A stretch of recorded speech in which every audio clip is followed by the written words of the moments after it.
of Power, live from Washington, D.C. From Bloomberg's Washington, D.C. studios to our TV and radio audiences worldwide, welcome to Balance of Power. I'm Joe Matthew. Tonight, reset button. President Trump's roadshow goes to Iowa to put the focus back on the economy, but it was his comments about the declining U.S. dollar that just went red on the Bloomberg terminal. Bloomberg's Romaine Bostick standing by to unpack his remarks that pushed the dollar to session lows. Also, a Noem commodity. President Trump says he's sticking with his embattled DHS Secretary after her request to meet last night in the Oval. Democrats vowing Kristi Noem will be impeached if she's not fired. We'll discuss the latest up ahead. And bigger than Venezuela. We have a big armada going over there right now, and hopefully we won't have to use it, but it's very powerful and bigger than what we have in Venezuela. USS Lincoln carrier strike group arriving in the Middle East, ramping up President Trump's military options against Iran. Is diplomacy still an option? Our guest tonight, Karim Sadjadpour, weighs in. But we begin this evening with breaking news, the dollar tumbling, following comments from President Trump saying he was not concerned with the dollar's slide, inflaming a decline that sent it to a 4-year low, while gold topped $5,100 an ounce. Here's the president's comment when he was asked about the value of the dollar. Listen. No, I think it's great. I mean, the value of the dollar, look at the business we're doing. No, I'd want it to be just seek its own level, which is the fair thing to do. You could have it, I could have it go up or go down like a yo-yo. Like a yo-yo. For the details, we turn to power moves off the top tonight with Bloomberg's Romaine Bostick live at World Headquarters in New York. What's the market make of this, Romaine? Yeah, Joe. Market got a little rattled by this, but to a certain extent, Joe, this actually shouldn't have been a surprise. It's sort of like Trump saying the quiet part out loud. Remember, there's been a lot of speculation heading into his new administration at the beginning of last year, the idea that they are advocating for a softer dollar, or at least are comfortable with it. And we learned kind of Friday there were some unusual moves going on in the market. And we spoke with several people here on the close, traders basically on these FX and fixed income desks, who said they received a series of calls from the Treasury last week kind of inquiring about pricing, which they interpreted as a sign that they were actually willing to defend the weakness in the dollar. Now, historically, typically it's been the opposite. But we saw a huge drop down today on the comments by Trump saying the quiet part out loud. I think the biggest concern was this idea. He talked about the idea of China and Japan, in his words, have always wanted to devalue currencies. And he talks about this idea of being able to move it up and down like a yo-yo. We saw a 1.3% drop in the Bloomberg Dollar Spot Index at one point. That is the worst single day drop going all the way back to April of last year. Remember, we started off last year with a pretty swift drop in the dollar, but most of the losses that we saw last year were right around in that March, April, and May period when people were concerned about trade policies. We never actually rebounded from that. And now to start 2026, we're actually down more than 2%, 2.4% to be specific. That's one of the fastest losses that we've seen to start a year for the dollar, at least based on the Bloomberg terminal. You have to go all the way back to at least the 90s to see something of that magnitude. Fascinating, Romaine. All-time high in the meanwhile for the S&P 500 today. Yeah. We're just a hair away from 7,000 at this point. But, of course, the real bulk of earnings reporting season's about to begin. I know we start rolling out the Mag 7 tomorrow. What do we have in store here? Yeah, it's an interesting dichotomy here because, I mean, you have a lot of these big tech companies that overall are relatively healthy. They're posting decent revenue growth, decent earnings growth. We're going to get here from tomorrow afternoon. Meta, Microsoft, Tesla, ServiceNow, I'm forgetting a few others. We get IBM later in the week. And all of these companies are going to be asked not so much about their revenue and profitability, but more about the amount of money that they're spending on this AI build out. Remember, a couple of those names got dinged hard about 3 months ago, including Meta, which sold off by about 11% after it reported earnings, not because it didn't have earnings, but it said, hey, we're going to spend gazillions of dollars on this AI build out. And then all their investors are like, well, where's the return? And they didn't really articulate when that return would materialize. That's going to be the key focus tomorrow afternoon, not so much what happened in the most recent quarter, but whether they stand by some of those numbers to continue spending this much and whether they can actually articulate to investors whether they're going to see a return on that investment. We should point out some of those investors, as you know, Joe, are now the U.S. government. How true. Fasten your chin strap. The rest of this week should be interesting, Romaine. Thank you. Bloomberg's Romaine Bostick setting us up for what will be a busy one tomorrow as well. As we now turn to the split screen playing out tonight as Donald Trump tries for a reset in Iowa, set to lay out his affordability arguments in a campaign-style speech just outside Des Moines, while swapping out the top immigration enforcer in Minneapolis, shifting tactics on the ground. After a massive public outcry, the president calling the moves a, quote, change as questions swirl over the prospects of Homeland Security Secretary Kristi Noem. Joining us now with her reaction to everything that we've been discussing here, Bloomberg's Washington Deputy Bureau Chief Laura Davison, on another very busy day for the administration here. Laura, it's great to see you. We have yet to see the president at the podium, although this is just the latest in a series of speeches that are supposed to seize on affordability. Can he break through on that message this evening as the rest of the political world obsesses over Minneapolis? It really depends if he can stick to the script. Remember, it was just last week he was in Davos, supposed to be having this big speech on housing and affordability, and it was all about Greenland. This week, again, out for a speech that his team has teased will be about affordability and energy cost, but all that anyone is talking about right now is Minneapolis and the events unfolding on the ground, and really the strategy shift that his administration is undertaking there. He came out today and did defend Kristi Noem, Homeland Security Secretary, but there's a lot of kind of things happening just below the surface there that indicates that the White House is really, really worried about how this storyline is playing out and how it could affect Republicans in the midterms. The president was asked if Kristi Noem was going to step down. He said no, a one-word answer. There is a gathering bit of momentum here behind an impeachment effort on Capitol Hill. We're going to talk to the congresswoman who wrote those impeachment articles a bit later on this hour. But of course, you're only as good at the White House until your most recent conversation with President Trump, right? Does she need to worry after a 2-hour meeting in the Oval last evening that she requested? It would certainly suggest that she's not on 100% solid footing if she's requesting to go in. 2 hours is a very long meeting for Trump. And with all of the other policy shifts and personnel shifts happening around her, Bovino being sent back home, Tom Homan, who she's clashed with in the past, is being sent to be the person on the ground handling the ICE situation. He's seen as someone, at least in the White House, who's a little bit calmer, a little bit can kind of diffuse tensions there. At least that's the goal. Noem has not had that effect. And really, when she's gone in, she's really fanned the flames of a lot of these tensions, whether it be in Minneapolis or elsewhere around the country. You mentioned Bovino, Gregory Bovino, back to California after getting in some pretty difficult situations in Minneapolis. More talk about his coat, frankly, than his background as a law enforcement officer. What happens to him now? He's been cut off on his social media feed, but he's still in charge of enforcement actions around the country. At least for now, though, the White House has teased that he will be taking a planned retirement here in the next couple of months. So I don't anticipate we'll be hearing a lot more from Bovino. We heard just earlier, some moments ago, from the president, some very telling words saying, he's kind of an out there guy, but maybe that's in this case not a good thing. Sort of indicating that, perhaps sort of this really strident approach that Bovino and others have been taking really haven't been working. Kind of an out there guy, said the president. Bloomberg's Laura Davison. We thank you, Laura, for the latest. As we just mentioned, Democratic lawmakers are continuing their push for the removal of the Homeland Security Secretary following that second fatal shooting in Minneapolis over the weekend. With House Minority Leader Hakeem Jeffries now putting out a statement that said in part, quote, Noem should be fired immediately or we will commence impeachment proceedings. Before boarding his flight to Iowa earlier today, President Trump defended the job status of his Homeland Security Secretary, commenting on the state of the investigation. Take a listen. Kristi Noem going to step down? No. They're doing a big investigation. I want to see the investigation. I'm going to be watching over it. I want a very honorable and honest investigation. I have to see it myself. Joining us now with his insights into all this, Donell Harvin, former D.C. Chief of Homeland Security and Intelligence, now faculty at Georgetown University's School of Foreign Service. Donell, it's great to have you back with us on Bloomberg TV and radio. Give us your thoughts about what's actually happening on the ground. You send Bovino back to California.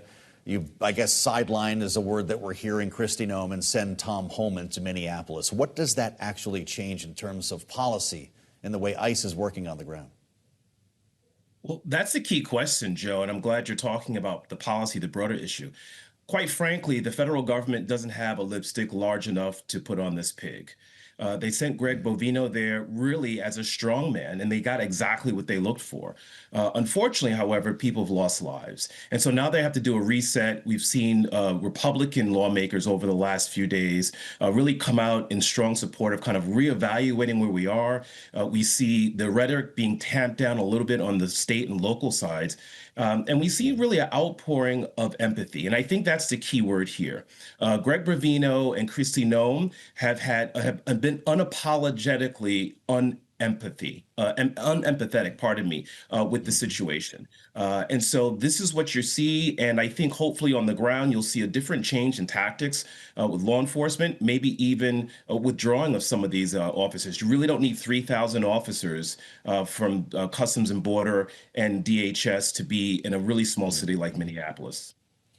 Well, let's extend this then. Does this require more than a change in leadership? We understand that Bovino is leaving with some officers, but to your point, there's still a massive footprint. Does ICE need to withdraw from Minneapolis? Well, I mean, I think they're following the marching orders coming out of the White House. When Donald Trump and Stephen Miller get out there and say that that this country has to deport tens of millions of people, Joe, there's no way to do that without ripping apart communities. The migrant communities, whether they're legal or not, are the part of the fabric, the woven fabric of all of our communities in every state and every city. You can't just surgically remove these individuals that have families, they pray with us, their children play soccer with us, without ripping apart the fabric of our community. So I think the reset would have to happen at the White House and say, how do we do this? Are we really going after the worst? The rapists and the murderers? We don't see that with our eyes when we see people just getting grabbed up off the street, when you see a 5-year-old being used as bait for their parents to come out. And so I think that the reset has to happen at the very, very top. The president just called that story fake news at the restaurant in Iowa. I want you to hear what Glenn Ivey told us yesterday. The Democratic congressman from Maryland joined us to talk about the potential for removing Kristi Noem by way of impeachment in the House or some other mechanism. Here's what he said. I think at this point, Noem needs to be removed. I don't know that Trump will do that, but she's clearly in over her head. The agency is, running amok. The chain of command is broken over there. And the statements she's made, especially after these really, horrific shootings, I think are clearly false and suggest that she didn't even look at the evidence before she made the statements. President's known for standing by his officials and certainly his members of the cabinet, Donell. But if a couple more days of this news cycle continues, do you see her keeping her job? I'm going to be apolitical here. I thought she was unqualified to begin with. Even if you want to have a Republican governor run Homeland Security, choose a border state governor. I thought Mayorkas was unfit for the job, and I think she certainly is. She has a budget of about $30 billion with a B that rivals FEMA, and she has DICE agents out there with no body-worn cameras that cost $800, so we can see the footage and we can have accountability. I personally and professionally don't think she's long for this job, but I don't think she should have ever been confirmed to begin with. Well, that's an honest answer, I guess. Where will ICE go next after Minneapolis? Is this a turning point in terms of the broader mission and the way things are enforced? Democrats are not going to vote for a funding bill for DHS because they want explicit controls on the way ICE conducts its work in the field. What's keeping this agency from just rolling into another city and doing the same thing? I think this is an inflection point, and I think your point is well stated. Minneapolis, for those who are watching, ranks really low in terms of the number of illegal migrants, about 20th. You have other cities in other states that are very high. We just talked about Texas that has almost 1.5 million. Florida also has 1.5 million. Republicans also talk about how they get such good collaboration and cooperation from those states. This doesn't seem to be in an intelligence or information-informed ICE posture to go into these, blue states to kind of get illegals out. It seems to be politically motivated. If they really want to get the numbers up, they should go to the states and start off with the states that have the most migrants, use their resources better, and then start laying the pathwork with some of these blue state governors and mayors to do this in a more peaceful and really humane way. Well, the administration will tell you that They can't do their work in a sanctuary city, in areas where local authorities do not cooperate with federal authorities. Based on what we've seen in Minneapolis, Donell, and as a former chief of Homeland Security and Intelligence right here in the District of Columbia, is it possible to do these targeted operations where you're rolling into a neighborhood and essentially knocking on doors and interviewing people on the street? Well, we don't have an hour to talk about sanctuary cities, but I want to be on record. I don't approve of sanctuary cities. Quite frankly, it's a sanctuary from the law. But we use this term sanctuary city as a blanket term. Every city that has sanctuary policies have varying degrees of that, from law enforcement completely not cooperating with ICE enforcement to not handing individuals over. I think that many of the lawmakers have an opportunity to look at Minneapolis and take a look at what their sanctuary city status is and start working with these officials. Now, you don't have to be cooperating with ICE to block off the street, at least, to protect your citizens from these ICE agents, who we've seen time and time again are using really overreaching police powers and engaging with activists in a physical way. They're going hands-on. And so there's ways to do this, but it requires a conversation. Well, okay, so how about at courthouses and in local jails? If there's a local arrest and this person is undocumented, should they be handed over to the feds?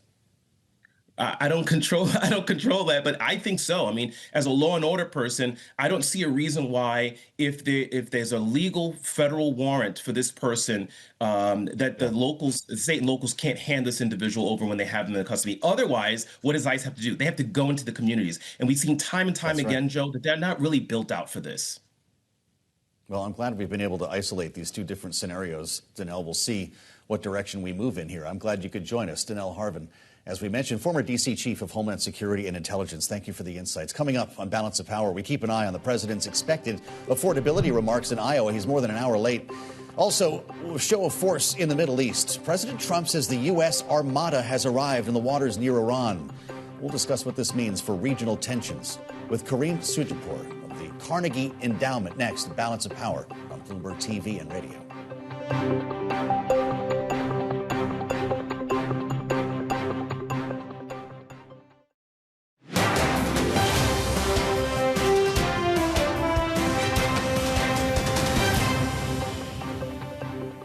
It's Balance of Power on Bloomberg TV and radio. I'm Joe Matthew in Washington. Thanks for joining us. The USS Abe Lincoln Carrier Strike Group has arrived in the Middle East after the president vowed to send in the military in response to the Iranian regime's treatment of protesters. That was a couple of weeks ago. Now, today, Axios is reporting that Iran wants a deal just as that armada arrives in the region. President Trump telling Axios, quote, "They want to make a deal. I know so. They called on numerous occasions. They want to talk." Unquote. Human rights groups now put the number of protesters that have been killed in Iran at over 6,000 as a near total internet shutdown persists, blocking the flow of information into the country. Joining us now with insights, Karim Sadjadpour, senior fellow at the Carnegie Endowment for International Peace. Karim, it's great to have you with us. Likewise, thank you. In our studios here in Washington today. The idea here was that until the carrier strike group arrives, you have time to get yourself in position. Are we now set to strike Iran? It's too soon to say, Joe, but the strategy is looking reminiscent to what we saw in Venezuela, with essentially a potential economic blockade. You know, Iran is one of the, its lifeblood is its oil exports, much like Maduro's Venezuela. Yes. So this combination of economic strangulation as a potential prelude to political or military decapitation. I don't think that the president has obviously made up his mind. He's floated the idea publicly of a potential deal, but they're putting the pieces in place for a strategy which looks very similar to what we saw in Venezuela. Well, that's really interesting.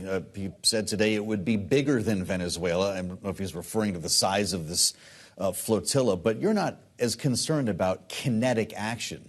We just choke off the Iranians and wait. That's what you're suggesting? No, not necessarily, because the president made clear on almost, I think, 8-9 occasions that if Iran killed its protesters, that the United States was locked and loaded and ready to take action. That's right.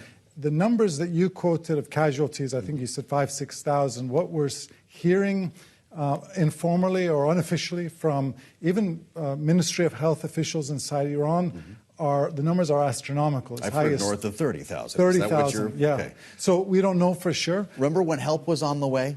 Exactly. This was some time ago. The president said if the executions take place, if you kill protesters, we will strike. We did not. Why would that happen now? What would be the purpose of doing it now? Well, if you look at this from President Trump's perspective, number one, Iran clearly drove a Mack truck through his red line. So that part is clear. Second, this is a president that on 3 occasions made major gambles on Iran. In 2018, he withdrew from Obama's nuclear deal with Iran. People said that would be World War III. In 2020, he assassinated Iran's top military commander, Qasem Soleimani. And obviously last summer, he dropped 12 to 16 bunker buster bombs on Iran. And he feels that all those decisions went successfully. They were vindicated. So I don't think he really fears a major fallout from a regime which is as weak as it's perhaps ever been. Time and place, I guess, of our making. With that said, you remember the president's statement following our most previous strikes against Iran. Total obliteration. As you understand it, what is the status of Iran's nuclear program? To what extent have they been able to rebuild? I don't think they've really been able to rebuild in a meaningful way because the sites have been largely destroyed. Now, they still have that highly enriched uranium stockpile, and it's not clear exactly where that is.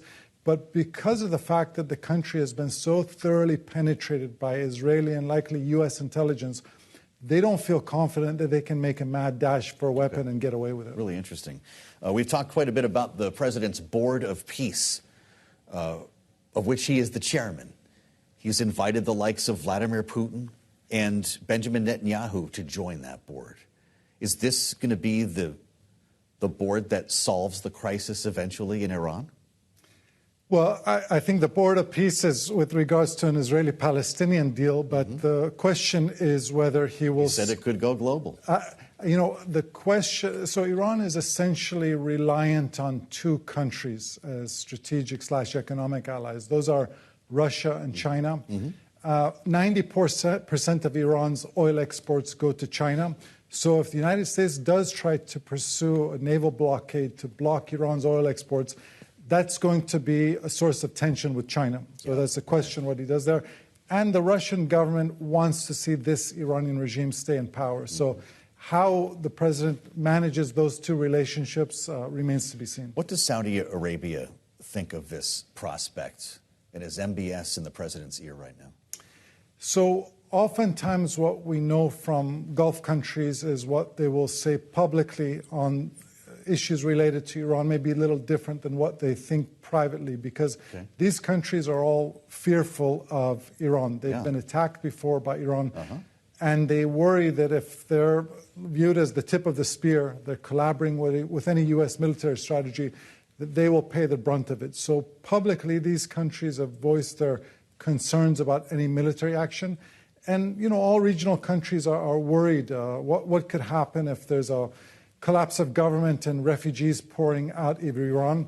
But I think privately, very few countries will shed a tear if they see this Iranian regime brought down a few notches. Even in the neighborhood? Even in the neighborhood. Really interesting. It's great to have you back with us. We thank you for Joe. the insights, as always. Karim Sadjadpour is Senior Fellow at the Carnegie Endowment for International Peace. Indeed, the flotilla, the carrier strike group, in theater now, and we'll be watching this very closely. Probably the most important story that no one's talking about today.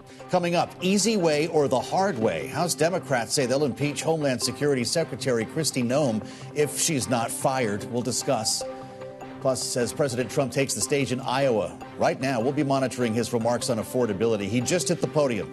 And we'll have a lot more ahead as the president gets back to the first in the nation caucus state. It's all ahead on Balance of Power on Bloomberg TV and radio.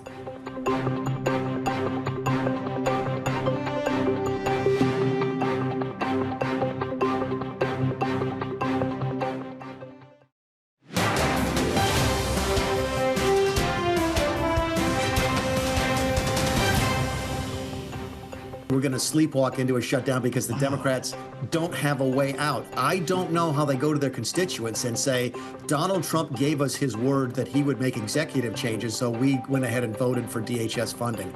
I just don't know if that sells. They want to sell it. I don't think they want to shut down any more than anybody else because they know that if they once they get into a shutdown, getting out is really hard. And who always loses a shutdown? The side that shuts down to try and get something else, which is what they would be doing here. It's Balance of Power on Bloomberg TV and radio. I'm Joe Matthew in Washington. Spoke with Mick Mulvaney there earlier today, the former acting White House chief of staff in the first Trump administration. He was with us on the early edition of Balance of Power as we approach a potential partial government shutdown at the end of this week. Senate Democrats, as we've told you, say they will not vote to approve more money for ICE, threatening to sink a Homeland Security bill that's attached to several other funding bills passed by the House. However, Senate Majority Leader John Thune just told reporters two sides are in talks with the White House to avoid a partial shutdown. With us now, the latest on this, live from Capitol Hill, Jonathan Tamari at Bloomberg Government. Is there any chance in avoiding this from happening, Jonathan? So I think there's a chance of a deal, but avoiding a shutdown is tough just because of the timing it would all require in the Senate. There's not many days until, we hit that January 30th deadline. And the issue is just procedurally processing it, even if they can reach a deal at this point. The one thing is it could be a very short shutdown. The House comes back next week, so the shutdown could potentially begin over the weekend, maybe get resolved early next week. But again, that all depends on them coming to some kind of agreement about what, if any, changes to Homeland Security are going to be part of all this. Would that actually be in legislative form, Jonathan? Because we understand that there are some Senate Republicans who are talking with the White House about taking executive action to control the deployment and execution of ICE patrols around the country. Or would it have to be in a bill? A lot of Democrats have drawn a line on this. Yeah, I was just talking to Senator Chris Murphy of Connecticut on my way over here. He's been one of the biggest critics of the Homeland Security Department, and he said it's got to be in a bill. He said we can't just trust that the administration is going to do it. We can't trust their word. It has to be a law. Now, whether all of the other Democrats agree with him is going to be the question that plays out over these coming weeks, but there's certainly that sentiment out there that it needs to be in law. Okay, really interesting. And with that said, by the way, would Kristi Noem have to be fired as part of a deal, or if she would keep her job?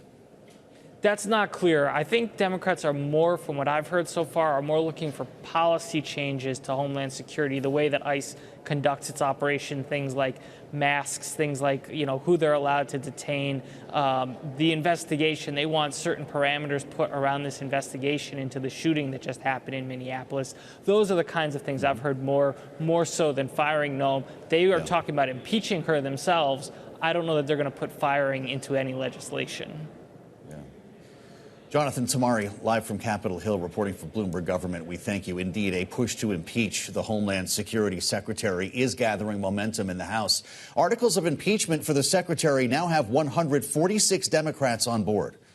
House Minority Leader Hakeem Jeffries today saying in a statement that impeachment proceedings will commence if Noem is not fired. We're joined right now by the author of those impeachment articles, Democratic Congresswoman Robin Kelly of Illinois. Congresswoman, welcome back to Bloomberg TV and radio. Are my numbers correct, or do you have more lawmakers on your side? I think they're closer to 168 or something like that. 168. Is that how this story ends, or are you hoping that the White House accepts the resignation of the secretary? I would love for her to resign or for them to relieve her of her job. She has led a reign of terror throughout this United States and, of course, in the Chicagoland area where I represent. And actually, we started working on this in October when there was Operation Midway Blitz. Well, I'd like to ask you about that because we've had a few folks suggest on the air that you may need to update those articles of impeachment to include what has happened in Minneapolis. Are you actively rewriting this? We are looking at that now and working with the proper committees. So our staff has discussed it because we had a discussion with other members, and we're looking at doing that now. And it's 163 members. Huh. Okay. 163. This is breaking news. What are you hearing from Republicans? I've heard nothing. Some of my colleagues have heard maybe some little things. I don't think they're very happy about what's going on in Minnesota. That's why I think it was 30 Republicans that called for investigation. I'm sure they're hearing from their constituents about this. Well, I suspect that they are, because we've been hearing from a lot of them as well. It seemed to be a turning point, this killing in Minneapolis on Saturday here in Washington. Are you encouraged by the actions that the administration has taken? Getting rid of Gregory Bovino, sending him back to California, sending Tom Homan to meet with the mayor and the governor. Is this along the lines of what you were hoping to see? Well, I'm glad to hear Bovino's been sent back and there's some movement, but not enough movement yet. We cannot be satisfied until ICE is out of there and, again, stops the reign of terror through all of these cities. People aren't going to work, aren't sending their kids to school. Businesses are being hurt. People are dying. I know we're talking about, Renee and Alex, but there were, I believe, 5 people that died, before they were killed. So this is just continued on from city to city. Do you suspect that this will continue from here, or this is, in fact, a turning point that will change the way ICE enforces these laws? I hope and pray that this is a turning point, that they see that, Congress is watching, but also the public is watching. And you see the turnout in Minnesota in this freezing weather, what people have done, what the public has done. So I'm hoping that they realize and they see from the polls and all the comments that people hate this. They're embarrassed by it. It's horrifying. I'd like to just go back on some of the language that we've been hearing, some of the rhetoric from the likes of Bovino and Secretary Noem. If we could just go back for a moment on some of the language that we heard from over the weekend and the rush to judgment, Congresswoman, that has upset a number of people here. Not only the language that was chosen, but the fact that this was within hours of this fatal shooting. Let's listen to both the Secretary and Gregory Bovino. An individual approached U.S. Border Patrol agents with a 9mm semi-automatic handgun. The agents attempted to disarm the individual, but he violently resisted. Fearing for his life and the lives and safety of fellow officers, a Border Patrol agent fired defensive shots. This individual showed up to impede a law enforcement operation and assaulted our officers. They responded according to their training and took action to defend the officer's life and those of the public around him. And I don't know of any peaceful protester that shows up with a gun and ammunition rather than a sign. What do you make of the language that was used here, the rush to judgment by some in the administration, Congresswoman? There's a Washington Post story today that finds 16 shootings across the country. 16 shootings in events like these, not all of them fatal, have been justified by the administration before there was available evidence. This is part of the problem appalling that lawmakers are running into here. Definitely. I mean, it's appalling. There's no transparency. They're covering their behinds, quite frankly. And I can't believe, even listening to it, it's just so unbelievable to me that they would use these words. And it's just so interesting for the person who shot her dog that now, they always this Second Amendment rights. But now they're talking about this young man because he brought his gun instead of a sign. Around Charlie Kirk, that was okay. But now, all of a sudden, to cover their tracks, they're condemning someone that they murdered, quite frankly. Mm-hmm. We've heard a lot of conversation about the use of guns in this case. President Trump today said you can't have guns. You can't go in with guns. Can we hear that now? This is the president from a short time ago. Do you agree with the assessment from some of your own officials that Alex Preddy is a domestic terrorist or an assassin? Well, I haven't heard that, but certainly he shouldn't have been carrying a gun. Very, very unfortunate incident. I don't like that he had a gun. I don't like that he had 2 fully loaded magazines. That's a lot of bad stuff. And despite that, I say that's a very unfortunate incident. Second Amendment rights activists have taken issue already with what the president has said here, Congresswoman. How should we be looking at somebody who was permitted to carry that weapon in a zone that involved federal agents? He was in his full rights. I mean, my colleagues on the other side always talk about Second Amendment rights, and Mr. Preddy was that was his right to have that gun. He didn't have it pointed. He had it in his holster. In fact, when they shot him, he didn't even have the gun. Do you believe that the government's going to shut down on Friday, as appears at this point, Congresswoman? What kind of changes in the DHS legislation, the funding bill, would need to be made for you to vote yes?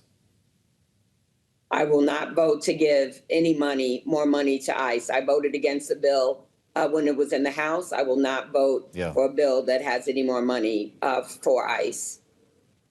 How about if it included body cameras and extra training? I would have to see it to believe it. Yeah. And it still would be difficult. I don't think, they should have any more money. They received a lot of money already, and I don't think they need any more.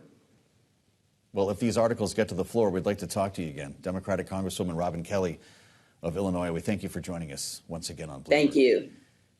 Coming up, the doomsday clock ticks closer to midnight, signaling a global apocalypse is closer than ever. We'll bring you those details, and we'll continue our conversation about the latest fallout from the fatal killing by federal agents in Minnesota when we assemble our political panel. That's next on Balance of Power on Bloomberg TV and radio.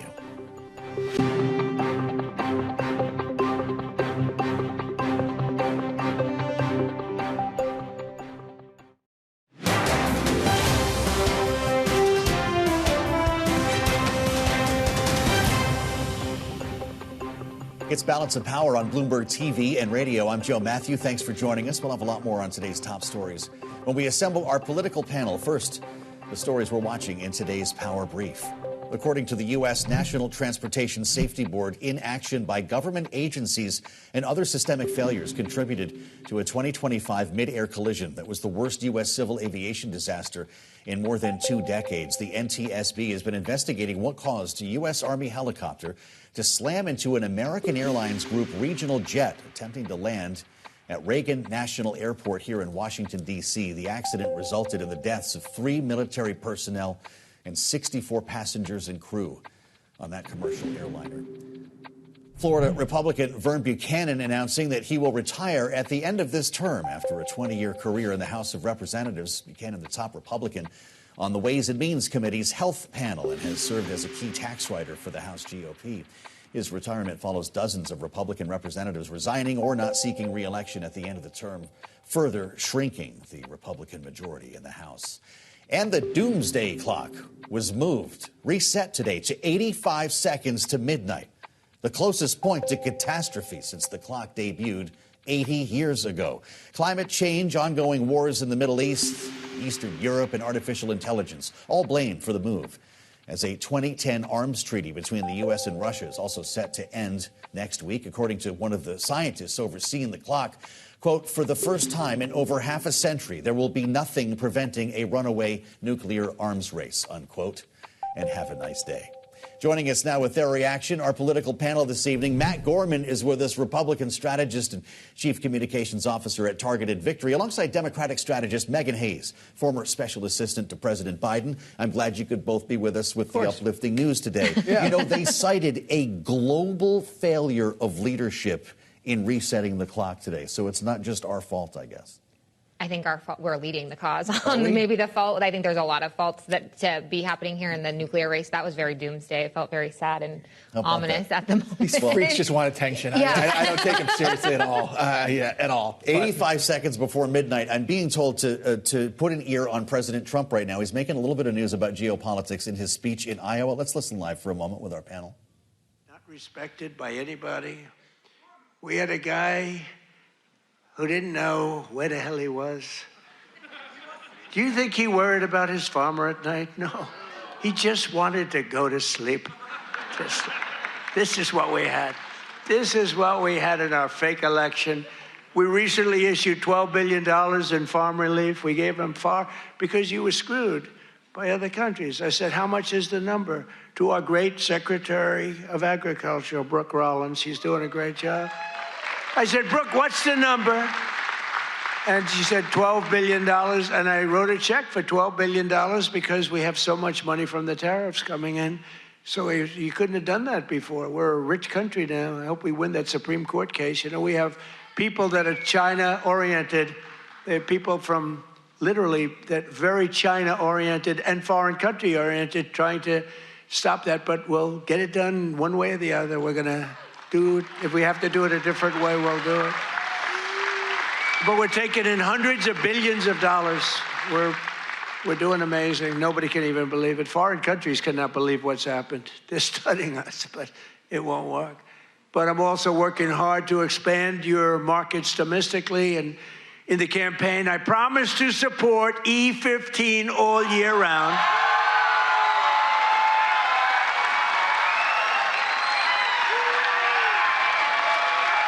Yes? Yes? Should I do it, Kaufman? Should I do it? I did. I promised E15 all year round if I get elected. And I want to let you know, and we'll start right All right, now. live from Iowa, President Trump, in what was framed as an affordability speech. We're touching on a lot of matters here. With signs that say lower prices and bigger paychecks. This, as we return with our political panel, Megan Hayes and Matt Gorman, is part of a tour. Susie Wiles says he'd be out on the road every week, and they've made good on that. It's been Detroit, it's been Pennsylvania, even in Davos. He just hasn't spent very much time in these speeches talking about actual affordability. Can he turn a page here tonight? We'll see if he can. I'm watching Iowa also in general, too, because there's an open seat there. Ashley Hinson is the Republican nominee to succeed Joni Ernst.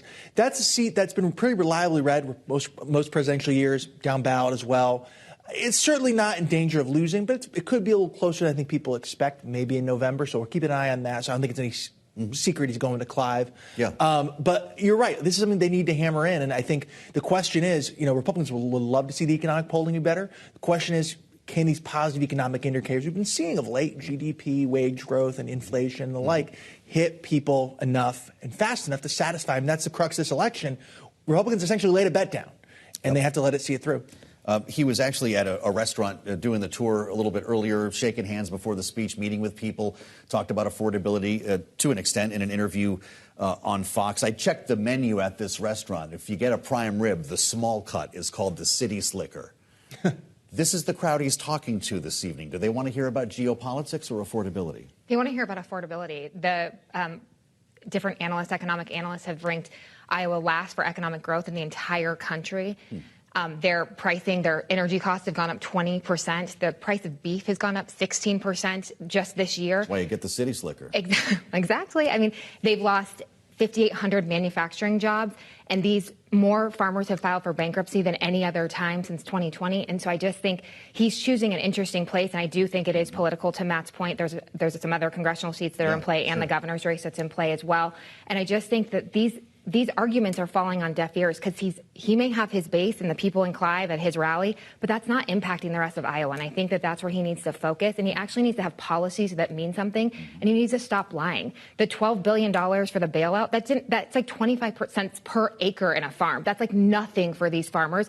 Also, they're caused by his own tariffs. So it just makes zero sense, and I think the people in Iowa are just reading his BS. Well, I do wonder if maybe we get an endorsement in the governor's race while he's talking here. But, of course, this was to turn us away from everything happening in Minneapolis or any number of other issues here. We haven't heard the name Jeffrey Epstein in a long time. Matt Gorman, the decision to send Tom Homan to meet with the governor, to meet with the mayor, to dispatch Gregory Bavino back to California, to marginalize Kristi Noem, at least in the narrative today, tells you what? A lot of this was bubbling before the shooting. There were stories in conservative press about the chasm between Homan on one side, Noem and Bavino on the other. And clearly after the shooting, the Homan stock is rising a little bit. But I'll also say this. There was momentum towards de-escalation, say on Thursday of last week when Vance went up there, met with Keith Ellison in Minneapolis. Now, obviously, that was before the shooting. Yeah. Now, after the shooting, I think they're still moving it in the right way, but especially now with the shutdown talk as well back here in the Senate, I'm looking for whether or not some sort of agreement or compromise, say on honoring detainers for violent felonies in Minneapolis, can be paired with, as a solution for the Senate as well. I know there's a little bit of a split right now, codifying things in the law versus not when it comes to D.C. Yes. If they can find a solution in Minneapolis proper, can that also be paired with something in D.C.? Well, I'd love to know if there is such a thing. We just spoke with the author of the impeachment articles against Kristi Noem, who made it pretty clear she's not looking for anything outside of legislation. Is there something President Trump could offer, an EO on body cameras, that would make the difference for Democrats and avoid a shutdown? I think that a lot of those things have to happen. I think Democrats are pretty firm, just like they were in the healthcare fight, that these things need to happen. But I think that they are not looking for a complete government shutdown like last time. I think they're just looking for different parts of DHS to be defunded or the funding changed into a different direction. I want to be very careful that we do not want to abolish ICE as a Democrat. That's not a good, not a good messaging, just not a good messaging strategy. Reforms, I think we need to reform ICE, and I think that I don't think the president would probably disagree with that at this point. And I agree with Matt that there was de-escalation happening before this shooting. And I just think what happens when Kristi Noem comes out and says the horrific things, and Stephen Miller came out and said the horrific things he said about this person who was killed, does not help any efforts. And I think the president started to see that when Republicans were calling for independent investigations, he had to do something because you couldn't go along the same path, and that would guarantee a shutdown, where now he at least has some negotiating tactics where some people are wanting to work together to keep it open. The thing to watch for now is the leverage we have on our side that we didn't have during the healthcare fight is exactly also what Megan outlined, right? Susan Collins, Democrats want to try and separate the DHS funding from the rest of those appropriations bills. Yeah. If we can lump them together and shut everything down, that is where the crux of this argument will be. And I think, again, as we all know, ICE operations won't be affected. That was funded mostly through the big, beautiful bill. Yes. So there are some different levers. It's a little bit different than the healthcare before, where we were just kind of pleading, hey, guys, keep the government open. It's the right thing to do, X, Y, and Z. This has some leverage. You were hoping Megan was going to say abolish ICE, though, right? Oh, well, you can start making those ads right now. Megan's smarter than most Democrats, so I know she won't go that way. Robin Kelly and others, I can't Some are not laughing, though, because that's a shade away from defund the police. This is what the Democrats' fear is, correct? It's just not a good strategy. There actually has to be immigration enforcement. There is no question that our borders were out of control and we needed to do something. There needs to be a mechanism to remove people who are violent criminals and rapists and murderers and gang members. There's no question in my mind that has to happen. And anybody who understands law enforcement understands there has to be some mechanism for that. But there also needs to be checks. There can't be the masks. There can't be the lack of body cameras. There can't be the pushing and the shoving. You have to give people due process. There are so many things that can be implemented here to have active law enforcement that is effective and not confrontational and unconstitutional. Really interesting. With all of that said, tomorrow we wake up, we're going to try to start figuring this out again. If we shut down on Friday night, how long does this last? What's the off-ramp to reopen? I think the off-ramp to reopen, again, what I am watching for that has been talked about is something in Minneapolis proper, some agreement. Again, detainers, and then a hard reset across the board, maybe involving ICE personnel levels, that then can be sold to folks in Washington, including Democrats in the Senate, as progress, and we'll see where that can go. Well, we sure are. We're going to find out together with the help of Matt Gorman and Megan Hayes. Thank you both for all of your insights. A fascinating conversation here with many questions remaining. Check out the Washington Edition newsletter. We'll keep tabs on what the president's saying in Iowa. You can find it on the terminal and online. And I'll meet you back here tomorrow. Thanks for joining us on Balance of Power. In Washington, I'm Joe Matthew. This is Bloomberg.